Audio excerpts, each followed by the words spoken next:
विश्व रत्न बोधिसत्व बाबा साहब डॉक्टर भीमराव अंबेडकर साहब, बहुजन नायक मानव कांसी राम साहब, गुरुओं के गुरु कबीरदास जी महाराज जी, रविदास जी महाराज जी, शिक्षा की जननी माता सावित्रीबाई फुले, शिक्षा के जनक ज्योतिबा राव फुले साहब और बहुजन समाज में जन्मे हुए सभी संत गुरु महापुरुषों को नमन करते हुए आज यहाँ दिल्ली जोत में हमारी सभी माताएं बहने जितने लोग भी दूर दराज से आई हैं और हमारे गार्जियन, छोटे बड़े भाई बहन, आप सभी को सपना बहुत की तरफ से सादर नमो बुधाए। जय भीम। अच्छा, एक सवाल मैं पूछना चाहूंगी, ये बताइए हम कितने लोगों के गांव में गए थे? एक बार जरा हाथ उठाएं।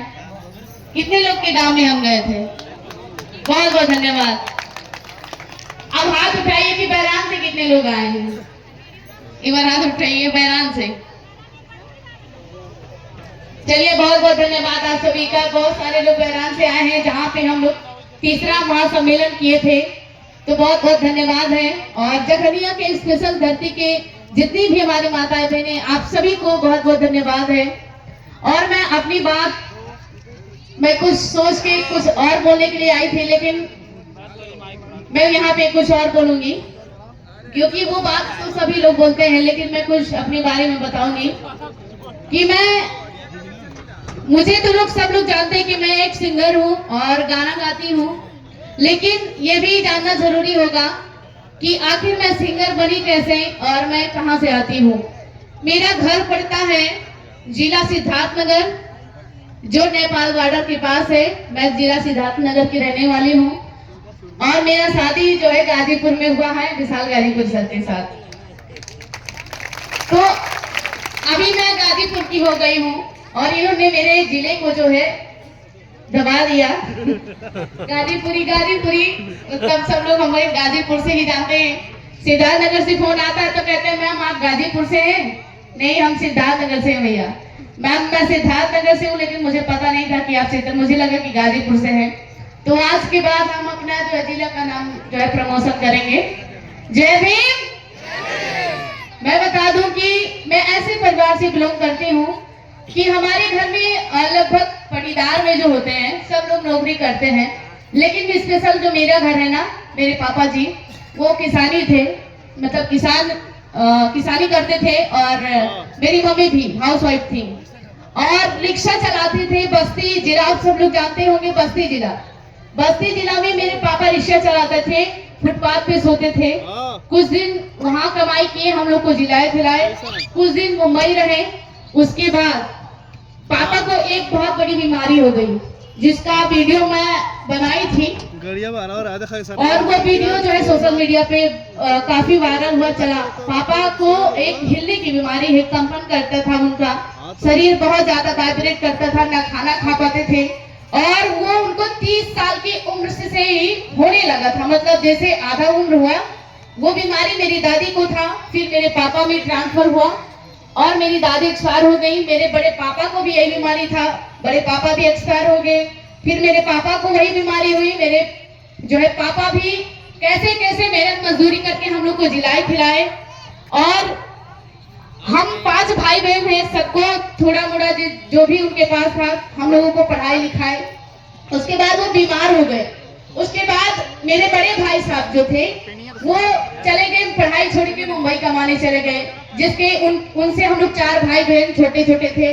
तो हम लोग का पालन पोषण मेरे बड़े भाई साहब किए हैं, एक पिता का रोल जो है निभाए हैं और उन्होंने हम लोगों को पालने के लिए उन्होंने काफी दिन तक शादी नहीं किए और काफी भैया हम लोग का सपोर्ट किए। जब विशाल सर से मुलाकात हुई तो हम लोग की शादी हुई। काफी लंबी कहानी है, मैं शॉर्ट में बताऊंगी कि शादी हुई हम लोगों की।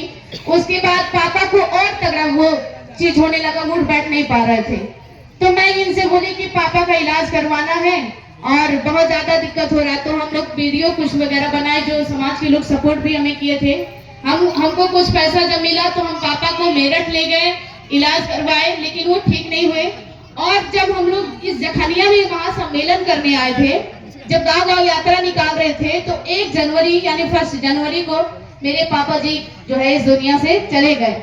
और मैं उस समय जखनिया में ही थी जब मुझे फोन आया। मैं लखनऊ चली गई थी, मुझे फोन आया कि पापा, मैं रात में इनसे बोल रही थी कि पापा का तबीयत खराब है, उनके लिए कुछ कपड़े और उनके लिए कुछ मिठाइयाँ और कुछ फ्रूट मुझे लेके घर पे जाना है पापा से मिलने। ये रात में ही हम लोगों की बात हुई। उसके बाद सुबह फोन आता है, मेरे छोटा भाई फोन करता है कि दीदी पापा जो है इस दुनिया में नहीं रहे। वो सही बात है कि जो आया उसको जाना है और काफी कष्ट हुआ। उसके बाद हम लोग घर गए, क्रियाक्रम जो भी हुआ, पितृरार पाठ हुआ। उसके बाद फिर हम आपके इसी जखनिया में आए और निरंतर अपने काम को शुरू किए। विशाल सर बोले कि अगर आपको कोई प्रॉब्लम है तो आप घर पे रहिए, मैं चला जाता हूँ। तो मैंने कहा कि नहीं, हम चलेंगे, क्योंकि मेरा जो काम है मैं उस काम को नहीं छोड़ सकती, क्योंकि मुझे पता है कि जो इस दुनिया में आया है वो एक दिन जाएगा, चाहे हम हो चाहे आप हो, सबको जाना है। तो मैं उतना, पिताजी मेरे चले गए, लेकिन अंदर तो मुझे बहुत कष्ट था। एक बेटे के लिए सबसे कष्ट दिन वो होता है जब उसके सबसे पिता का हाथ उठ जाता है।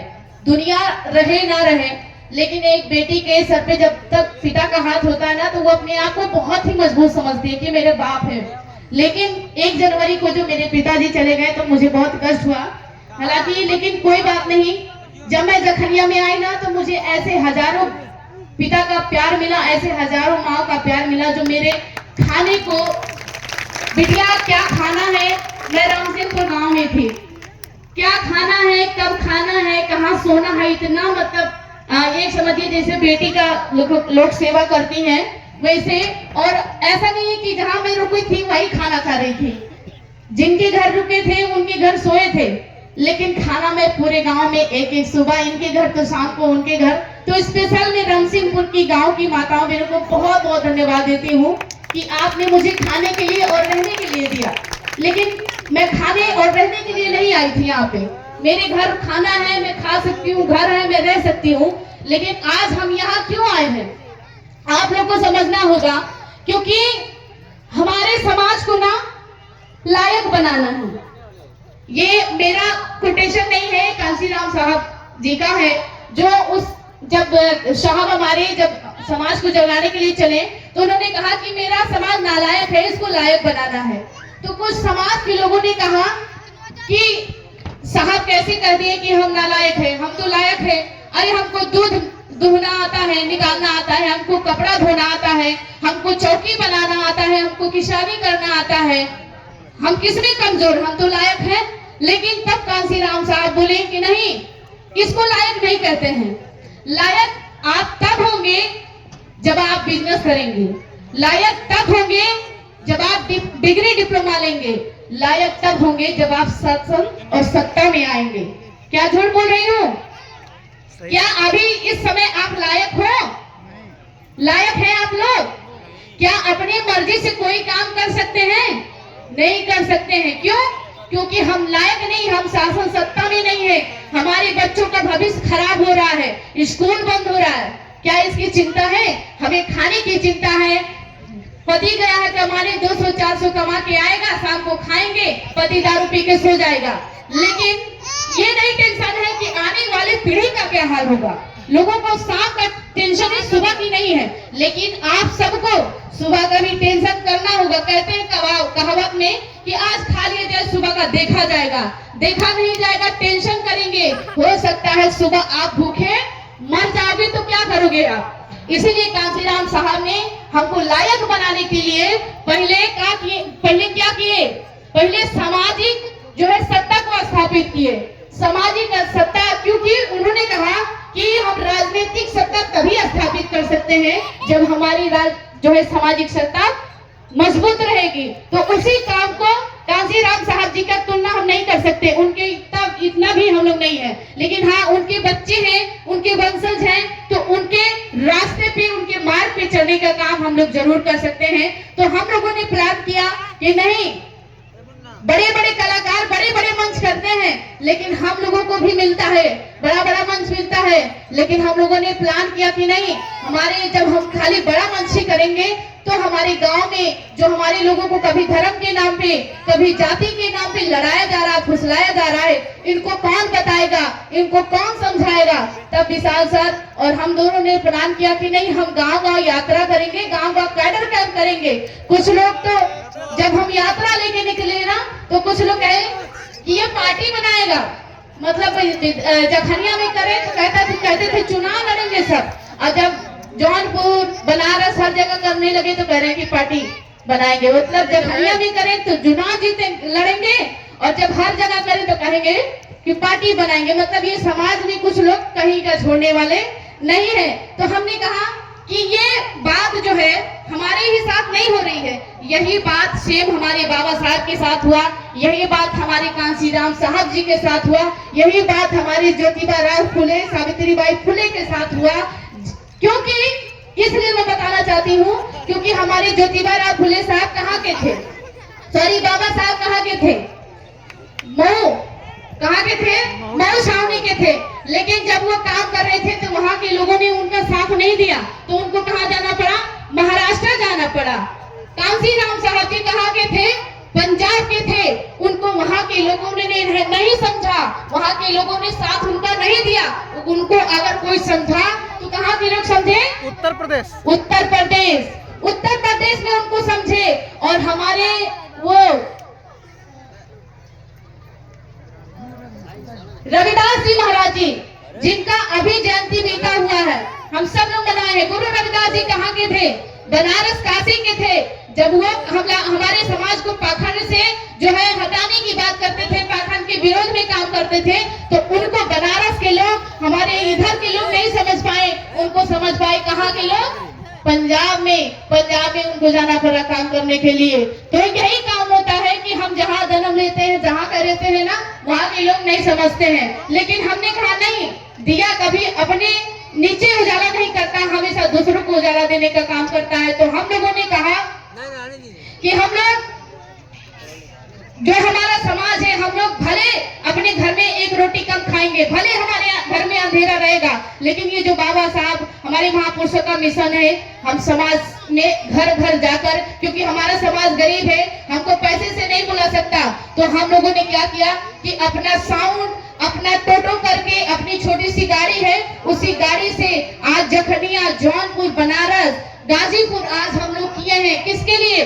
आप सब लोगों के लिए। और आप सबको विशाल गाजीपुरी सपना बोध का साथ देना पड़ेगा, क्योंकि अगर आप साथ नहीं दोगे ना, और जब हम लोगों को कुछ हो जाएगा तो कोई विशाल गाजीपुरी सपना बोध इस तरह काम करने के लिए आगे नहीं बढ़ेगा। क्योंकि वही उदाहरण होगा कि विशाल गाजीपुरी सपना बोध ने जो कदम बढ़ाया था, लेकिन उसके समाज वालों ने उसका साथ नहीं दिया, हम नहीं काम करेंगे। देखो वो दिन दहाड़े मारा गया, उसके समाज वालों ने उसका साथ नहीं दिया।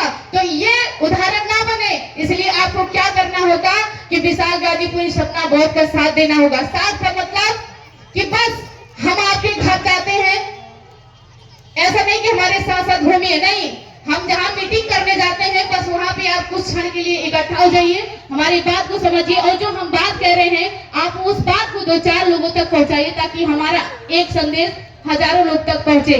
जय भीम।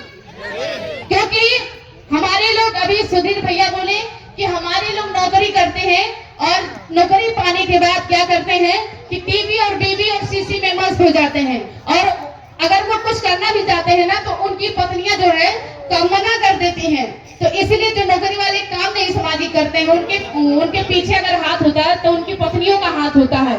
लेकिन मैं बताना चाहती हूँ कि ऐसी बात नहीं है। कुछ लोग नौकरी वालों को मैं देखी हूँ कि नौकरी के पाने के बाद लोग भूल गए हैं, समाज को लोग याद नहीं करने। तो उनके लिए एक छोटी सी लाइन मुझे कहना है कि मुझे फिक्र नहीं कि उस्ताद का क्या होगा, मुझे फिक्र है कि परिवर्तन के आगाज का क्या होगा।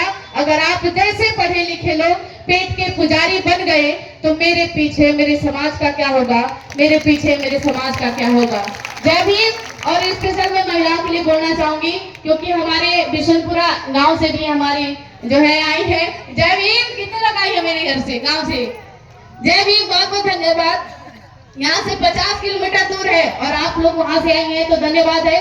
आप महिलाओं के सम्मान में मैं कहना चाहूंगी कि आसमान में तारे ना हो वो चांद अधूरा लगता है, आसमान में तारे ना हो वो चांद अधूरा लगता है, और जिस प्रोग्राम में महिलाएं ना हो वो प्रोग्राम अधूरा लगता है, वो प्रोग्राम अधूरा लगता है। आज ये मंच पूरा हुआ है ना।